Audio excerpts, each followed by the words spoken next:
Pernahkah kamu merasa hidupmu berjalan di jalan yang salah, sampai suatu kejadian membuatmu terhenti seketika? Ini adalah kisah Rani, seorang perempuan muda yang hidup bebas di balik gemerlap lampu karaoke. Sampai suatu malam, ia menyaksikan kematian di depan matanya, dan semua berubah selamanya. Aku meninggalkan kampung halaman di sebuah desa kecil untuk merantau ke kota besar. Saat itu, aku penuh semangat. Kupikir, di kota aku akan mudah mendapatkan pekerjaan dengan gaji besar. Kayaknya, kenyataannya tidak semudah yang kubayangkan. Aku sempat bekerja di toko baju, jadi kasir minimarket, bahkan menjadi SPG di pusat perbelanjaan. Tapi gaji yang kuterima tak pernah cukup untuk membayar kos, makan, dan mengirim uang ke rumah. Sampai suatu sore, aku duduk di taman kota sambil melamun.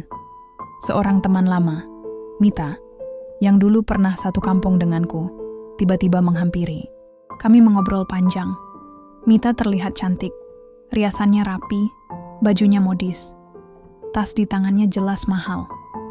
Aku penasaran dari mana dia mendapatkan semua itu. "Kamu kerja di mana sekarang, Mit?" tanyaku akhirnya. "Di tempat karaoke," jawabnya sambil tersenyum. "Gajinya lumayan banget. Kalau rajin, sebulan bisa belasan juta." Belasan juta? Angka itu jauh di atas gajiku selama ini. Mita bercerita kalau tugasnya hanya menemani tamu bernyanyi, mengobrol, dan membuat mereka merasa nyaman. Katanya, tidak ada paksaan untuk hal-hal lain. Keesokan harinya, Mita mengajakku ke tempat kerjanya.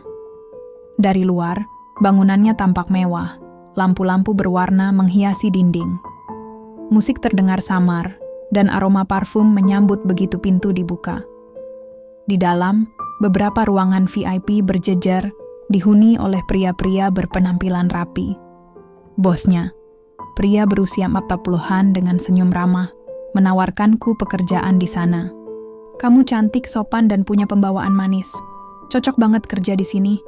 Kalau serius, dalam sebulan kamu sudah bisa beli apapun yang kamu mau." Aku sempat ragu. Tapi bayangan bisa membantu orang tua, membayar kos tanpa pusing, dan membeli barang-barang yang selama ini hanya kulihat di etalase membuatku tergoda. Hari pertama bekerja, aku mengenakan gaun sederhana yang dipinjamkan oleh Mita. Musik keras memantul dari dinding ruangan. Di meja, botol-botol minuman berjejer, dan tawa para tamu pria memenuhi udara. Mereka menyapaku ramah, ada yang memujiku cantik, ada yang langsung mengajakku duduk di sebelahnya. Malam itu, aku pulang dengan uang tip yang jumlahnya hampir setara gajiku seminggu di minimarket dulu. Tanganku gemetar saat menghitungnya. Di kepalaku, hanya ada satu pikiran.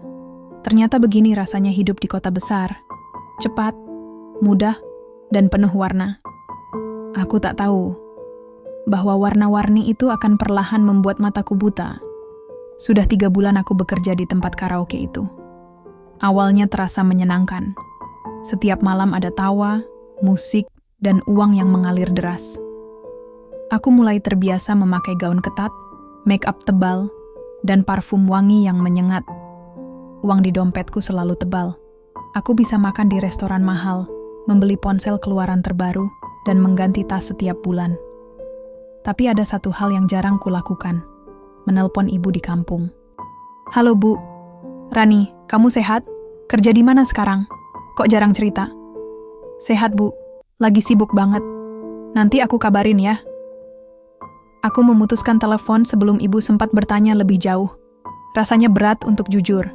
Bagaimana kalau ibu tahu pekerjaanku? Aku takut mengecewakan beliau. Di tempat kerja, aku mulai sering menemani tamu yang sama.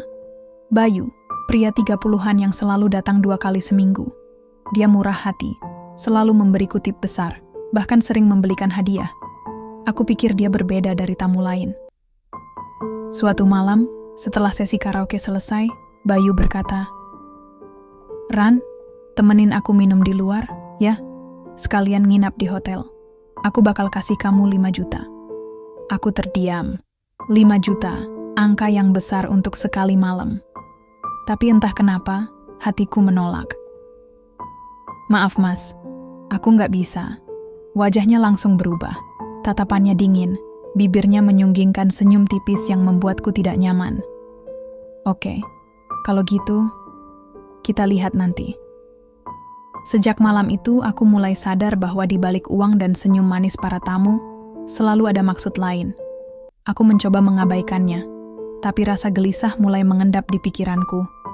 Setiap pulang dini hari, aku memandang lampu kota dari jendela taksi. Kilau lampu itu indah, tapi entah kenapa terasa dingin. Aku mulai bertanya pada diri sendiri, apa benar ini yang kuinginkan? Namun sebelum sempat mencari jawabannya, sebuah peristiwa di malam berikutnya mengubah segalanya. Malam itu, aku merasa tubuhku aneh. Kepala berat, tenggorokan kering, dan pandangan berkunang-kunang. Awalnya kupikir hanya kelelahan, tapi rasa mual tiba-tiba datang saat aku sedang menyiapkan minuman untuk tamu. "Ran, kamu pucat banget. Mending pulang aja," kata Siska, teman kerjaku. Aku menggeleng. "Nggak apa-apa, aku tahan." Tapi 5 menit kemudian, aku nyaris jatuh saat keluar dari ruang VIP. Akhirnya Siska mengantarku ke rumah sakit terdekat. Kami masuk ke ruang IGD, dan perawat langsung memintaku berbaring di kursi pemeriksaan. Siska duduk di sebelahku, sementara aku menatap sekeliling. Di seberang, ada seorang pria muda terbaring di ranjang. Napasnya berat, matanya setengah terbuka tapi tak fokus. Tubuhnya kurus, kulitnya pucat, dan selang infus menancap di tangannya. Di sampingnya, seorang wanita paruh baya duduk sambil menggenggam tangannya erat. Wajahnya sembab karena menangis. Suara dokter terdengar pelan tapi jelas di telingaku.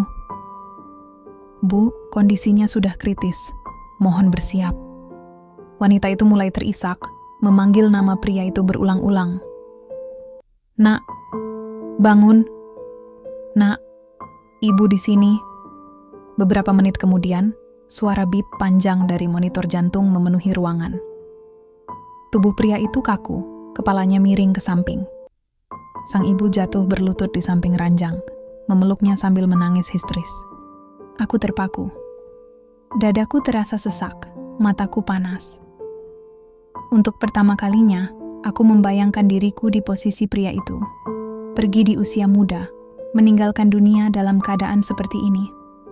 Tidak sempat meminta maaf pada keluarga, tidak sempat memperbaiki diri. Sepanjang perjalanan pulang, pemandangan itu terus menghantui pikiranku. Lampu-lampu kota yang biasanya terasa indah, malam ini terlihat redup. Musik dari klub-klub malam, yang biasanya membuatku bergairah, malam ini terdengar hampa. Bagaimana kalau aku mati besok? Siapa yang akan menangisi aku? Atau tidak ada yang peduli sama sekali? Malam itu, aku tidak bisa tidur. Bayangan wajah ibu di rumah kampung terlintas di kepalaku, dan air mata mengalir begitu saja. Pagi itu, aku bangun dengan mata bengkak. Semalaman aku tak bisa tidur, memikirkan wajah ibu di rumah dan kejadian di rumah sakit semalam. Rasanya seperti ada sesuatu yang menekan dadaku. Perasaan takut, cemas, dan malu. Aku duduk di depan cermin. Wajahku pucat, lingkar mataku hitam. Semua make up yang biasanya membuatku terlihat sempurna, kini hanya terasa seperti topeng. Untuk apa semua ini? Pikirku. Sekitar pukul 3 sore, aku memberanikan diri untuk datang lebih awal ke tempat kerja. Bos sedang duduk di ruangannya, merokok sambil menghitung uang. "Pak, saya mau bicara," kataku pelan. Ia menoleh, tersenyum. "Wah, tumben datang awal. Ada apa?" Aku menarik napas dalam. "Saya mau..." Berhenti. Bosku tertawa kecil. "Hah? Rani, kamu gila. Gaji kamu di sini gede, tamu suka sama kamu. Banyak yang mau kerja di posisi kamu, tahu?" "Saya tahu, Pak. Tapi saya nggak mau lagi. Saya mau cari hidup yang lebih tenang." Tawanya langsung hilang. Wajahnya berubah serius. "Kamu pikir di luar sana gampang cari kerja? Dengan ijazah pas-pasan? Jangan bodoh. Kalau masalah tamu yang ganggu, bilang sama saya. Nanti saya atur." Aku menggeleng. "Bukan itu masalahnya, Pak. Saya cuma nggak mau terus-terusan hidup seperti ini."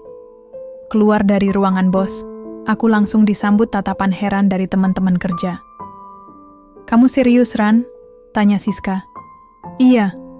Kamu nggak takut miskin lagi? Nggak bisa belanja kayak sekarang.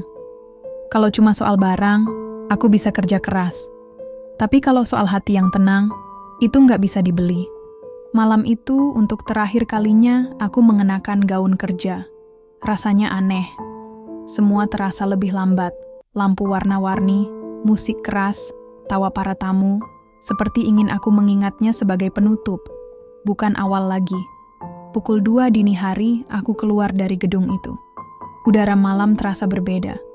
Bukan lagi penuh polusi dan aroma rokok, tapi dingin dan segar. Aku berjalan tanpa menoleh ke belakang. Sudah 3 bulan sejak aku meninggalkan tempat karaoke itu. Hidupku memang berubah total. Tak ada lagi tas bermerek atau sepatu mahal yang setiap minggu berganti. Tak ada lagi uang tip yang tebal di dompet. Sekarang, aku bekerja di sebuah warung makan kecil milik pasangan suami istri tua yang baik hati. Setiap pagi aku membantu menyiapkan bahan, mengantar pesanan, mencuci piring. Gajinya pas-pasan, tapi cukup untuk membayar kos dan makan. Yang paling penting, aku tidur dengan tenang setiap malam. Suatu sore, aku pulang lebih awal dan menelpon ibu. Suaranya terdengar bahagia. Rani, kamu sekarang sering telepon. Ibu senang sekali. Badan sehat, Nak? Alhamdulillah sehat, Bu. Aku kerja di warung makan sekarang. Gajinya nggak besar, tapi hati Rani tenang. Aku mendengar isakan kecil di ujung sana. Ibu nggak butuh kamu kirim banyak uang, Nak. Ibu cuma mau kamu hidup baik-baik. Kalimat itu membuat mataku panas. Ternyata selama ini yang ibu butuhkan bukanlah uang atau barang, tapi anaknya tetap berada di jalan yang benar. Kadang, aku masih melewati jalan di mana tempat karaoke itu berdiri. Lampu-lampunya tetap berkilau, pintu kaca terbuka menyambut para tamu. Tapi kini, aku hanya melihatnya sebagai masa lalu yang telah kutinggalkan. Aku tahu, aku tidak sempurna. Masa laluku tidak akan hilang. Tapi yang terpenting, aku memilih untuk berubah. Malam itu, aku menatap langit kota yang dipenuhi bintang samar. Dalam hati aku berdoa, ya Tuhan, terima kasih sudah menegurku sebelum terlambat. Bimbing aku di jalan ini sampai akhir hidupku. Kini, aku melangkah dengan keyakinan baru. Hidup sederhana, tapi penuh arti. Bukan lagi untuk mengejar kilau yang membutakan, melainkan cahaya yang menenangkan. Kadang, hidup memberi kita teguran keras, bukan untuk menghancurkan kita, tapi untuk menyelamatkan kita dari jalan yang salah. Rani telah membuktikan bahwa tidak ada kata terlambat untuk berubah selama kita mau melangkah. Dan mungkin, kisah ini adalah pengingat bahwa kita semua berhak mendapatkan kesempatan kedua. Jika kisah ini menyentuh hatimu, tekan tombol like, subscribe, dan nyalakan loncengnya. Karena di sini, kita akan terus berbagi cerita yang bukan hanya menghibur, tapi juga membuka mata dan hati.